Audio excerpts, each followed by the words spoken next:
I'm going to go through step by step how you can apply your own screen protector to your iPad. And then at the end of the tutorial, I'm gonna have a few hints, tips, and tricks as to probably why I would not recommend a screen protector. Now, the Sparin screen protector comes with everything you need to have a relatively dust-free application.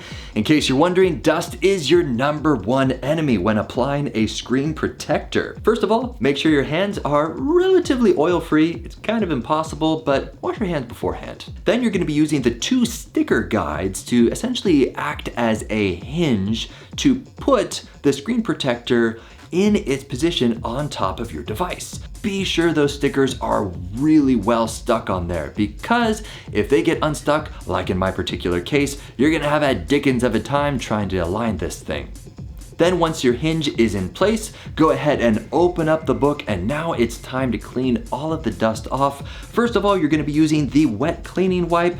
Make sure all of that dust is off, but if that doesn't quite work, then we have the dry cleaning wipe, which should remove all the moisture and the remaining residue.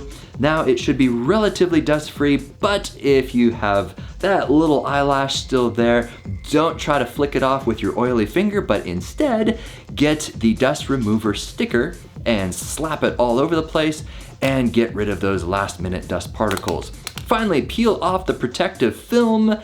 And do be aware when you do this, it causes static electricity. So if there's a dust particle within 10 feet of you, odds are it will attract it to there.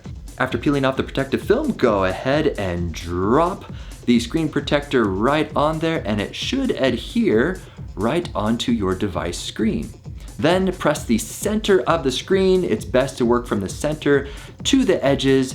And if in fact you need some kind of squeegee, you can use a little piece of cardboard plastic type thing, wrap it up in the microfiber cloth, and try to remove all of those bubbles as best as possible. And that is basically it. Remove the stickers, you're good to go. Do keep in mind, if it is even just the tiniest little particle of dust, there will be a bubble. And that bubble, odds are, is gonna drive you absolutely crazy. That is actually why I do not recommend screen protectors. Think about it. Of all of the devices that you have broken, how many of them are actually, oh, that's not the right one. It's this little guy. Isn't that an outstanding case? It looks just like my composition book. But that's my point. This protective case should suffice in protecting your rather expensive iPad, because that is how you're going to break most devices. You drop it and it lands on the corner. Apple has already thought of having the scratch resistance on here, and quite honestly, applying a screen protector in a dust-free environment is virtually impossible. The touch sensitivity is still there, but if you kind of drag your finger across, it just feels sticky.